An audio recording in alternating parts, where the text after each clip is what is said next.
माननीय उपसभापति जी, आपके माध्यम से माननीय मंत्री जी, अभी आज मैं देख रहा था कि इस विषय पर तमाम सदस्यों ने अपनी चिंता व्यक्त की है और वो देश की सामूहिक चिंता है।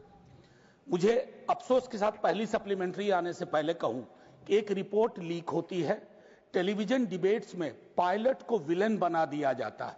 वो बेचारे दुनिया में आके कहेंगे नहीं कि हम गुनहगार हैं या कोई technical malfunction.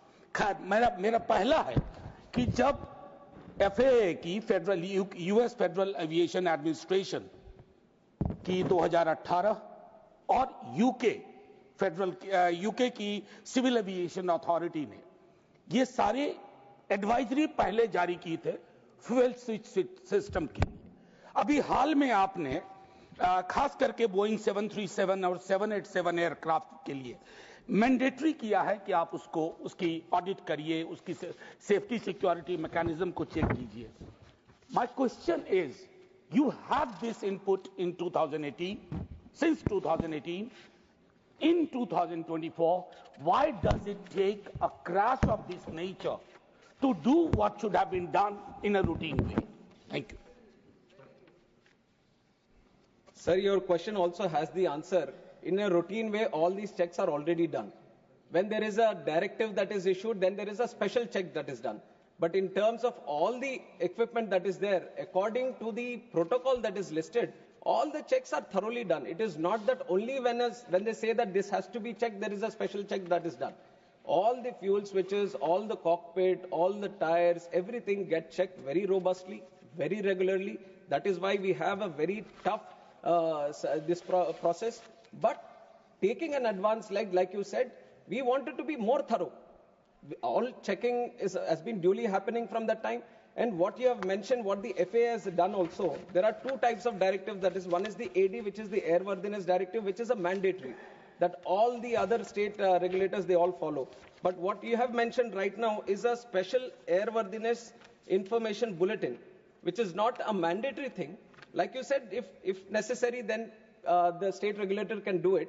But at that point of time, the regulator also took a call that this is not a mandatory thing, and we, on our process of ensuring safety, we have a very good, robust process. So there is not a special check that is required because it was not a mandatory thing that was advised. But after the report has come, we have taken that also into cognizance to ensure that there is further, because like you said, these reports that have come. But I can show you 150 reports where every possible angle that the report can be, everything is already listed. कोई भी अगर report आ जाता तो आप बोल सकते थे कि ये तो पहले ही आ चुका है. So they have written every possible angle, right from the Western media to everyone. So that you can't just point out to one, say that this has been leaked. Because all the reports, I have 10 different angles which are written, which are now not coming out, not being discussed, because they are not touching this topic. But had it touched another topic, another report would have come ki isne already ye likha hai. So this has been right because of the interest that has been there. This has been going on right from day one itself, multiple theories, multiple angles, multiple stories. That is why I have once again, it's an appeal made by the AIB through myself also, I'll make it again to the House, and through you to the larger section of the country also, is to maintain patience until the final report comes out. And we want the truth to be coming out, and we have to give that much space for our AIB also to work. And that is what I request. Second supplementary, Mani Jha ji. शुक्रिया उप सभापति जी। जब मैंने कहा था कि ये reports आपके पास थी, एडवाइजरी थी, तो इन्होंने कहा कि आपके प्रश्न में ही आपका जवाब है। वो मैं एक विडंबना का जिक्र कर रहा था। It was a statement based on irony, an unfortunate irony, not a plain statement. Having said that, thoda background mein sir. Having said that, I'm also aware, like all of you, my friends here, that the duopoly, this Airbus, Boeing, we are aware at the global scale. Let's not get into that. What is important? The in-house mechanism, nearly 50% of sanction posts in DGCA are vacant. Doesn't it affect DGCA's capacity? Particularly, I repeat, particularly when during the search, during the investigation, many newspapers reported this, that why such anomalies, ऐसी विसंगतियां तब क्यों बाहर आती हैं जब एक बड़ा हादसा गुजरता है, हादसा हो बैठता है और फिर उसके बाद हम जागने की कोशिश करते हैं. Vacancies and sanctions. Sir, like I've said, the vacancies have been created because it was a request from the ministry. Now with the growth that we have seen in civil aviation, we wanted more people within the DGCA. And these posts have been posts have been created in the last 2 years only. And the process, right, it's not that when you say that why are they vacant, it is not that we have stopped from recruiting. Right from the day they were created, we have started the process. It is a continuous process. It has to go through various cycles of recruitment also. And the only thing that I wanted to mention so that everyone knows a little bit about what is happening in this recruitment is that this is a very specific pool of people that we are trying to recruit. It is not that we have extensive pool of people. These are subject matter experts, especially in aviation we are trying to pick up, senior people that we are trying to pick up, and who have a demand internationally and in other wings also. And we have a lot of people coming in from Air Force, and they have their own preferences also. So there is a limited pool that we are trying to work with, and we have done every single, in fact, we have put in more effort to do this. That is why I have also mentioned that in the last year, 103 posts which have been recruited was the highest ever.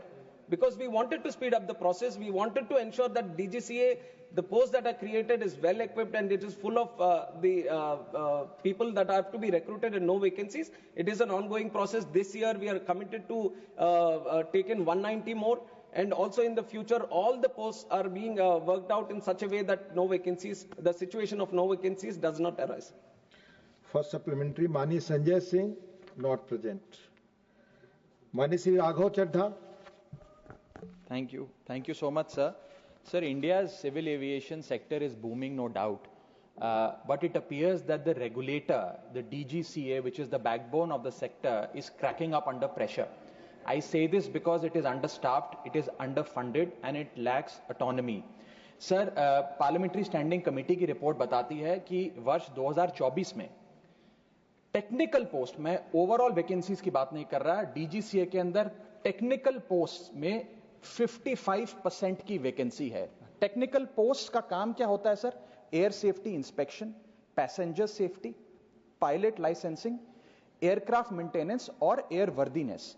Sir ये shortage नहीं, ये crisis है. और मुझे लगता है sir there is no, thank you sir. Sir सवाल पे आ रहा हूं that there is no margin of error in the skies. तो मेरा माननीय मंत्री जी से सर आपके माध्यम से सवाल है कि हम एक डीजीसीए को सेबी जो एक फाइनेंशियल मार्केट का इंडिपेंडेंट रेगुलेटर है और ट्राई जो टेलीकॉम सेक्टर का एक इंडिपेंडेंट रेगुलेटर है, ऐसा ही एक ऑटोनॉमस स्टैट्यूटरी बॉडी में क्यों नहीं तब्दील करते? और दूसरा टेक्निकल पोस्ट की वैकेंसी कब तक भरी जाएगी? Please, thank you.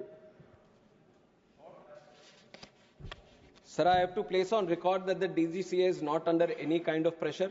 It is operating with utmost seriousness, professionalism, and all the requirements that are there that actually strengthens it according to the International Civil Aviation Protocol. At this moment that you're seeing, I've already explained it in a couple of questions also, the situation is that the posts were just recently created. And like you said, when it comes to the technical posts, you need that right technical capabilities people only to be sitting in those posts. And when you look at that kind of experience, that kind of situation, then obviously the pool which is limited makes it much more difficult to engage these people. And these are people who are having to regulate the safety, which is the prime most importance. The whole fundamental pillar for the growth of our civil aviation sector has been the safety and security of the people and the operations. So keeping that intact, the process itself has so much technical this thing that it gets a little difficult, but we have been trying with the UPSC and other people also to engage the right people so that the timelines which takes for it to engage these people gets reduced. And Honorable Member has also talked about the budget. We have seen in the last 1 year also the 10% increase in the budget is there, and accordingly whenever required, definitely your suggestions have been noted, and whatever best can be done to assist DGCA to be more powerful and more engaging in terms of ensuring the safety, we will be doing it from our side. Mania Priyanka ji. Thank you so much, Honorable Chairman, sir. Sir, there comes a moment in time, when we keep our politics aside, and this particular air crash gave us that moment for even civil aviation to understand the challenges and the loopholes that exist. So my question is very specific, which I've written to the Honorable Minister about, that he told us to be patient with the final report. We were absolutely patient with the interim report too. But why is it that the report was released to the Indian people at 2 a.m. in the morning and there was no briefing done with regards to the AAIB report? So just one question related to the same thing. Pilots have raised their concern that there is no aviation expert who is sitting on that AAIB panel. Why is that so? If Honorable Minister could address that, I'd be grateful. Thank you. Thank you so much. Sir, I'll address the second part first, where it says that no aviation experts have been there. It is not true. There are two subject matter experts in terms of pilots who have been engaged within the investigation team. And likewise, other engineers and all from the industry also have been engaged. And International Civil Aviation Organization observer also from the UN, where a lot of articles were there that he was rejected and all. So baseless articles have come up at the time, but everyone who was supposed to be in the investigation team, they have all been there. In fact, pilots have also been there. So that addresses the second part. And also regarding the report releasing, it was entirely up to the AIB. It was up to the AIB to finish the report and to release the report. And it's not that when they finished, then they uploaded it. It is according to their this thing. I don't think there was very specific reason of why it has been released in the night or in the morning. It was the report which was supposed to be released, and it was released at that time.